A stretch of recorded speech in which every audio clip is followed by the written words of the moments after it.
Евангелие паводле Лукі. Езус расказаў прыпавесць некаторым упэўненым у сваёй праведнасці, якія пагарджалі іншымі. Два чалавекі зайшлі ў святыню памаліцца. Адзін фарысей, а другі мытнік. Фарысей, стаўшы, маліўся сам сабе так: «Божа, дзякую табе, што я не такі, як іншыя людзі, рабаўнікі, несправядлівыя, распуснікі, або як гэты мытнік. Пашчу 2 разы на тыдзень, даю дзесяціну з усяго, што набываю».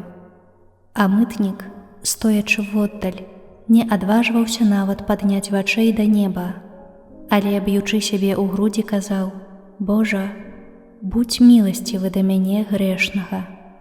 Кажу вам, што менавіта гэты пайшоў дадому свайго апраўданы, а не той. Бо кожны, хто узвышае сябе, прыніжаны будзе, а хто прыніжае сябе, будзе узвышаны.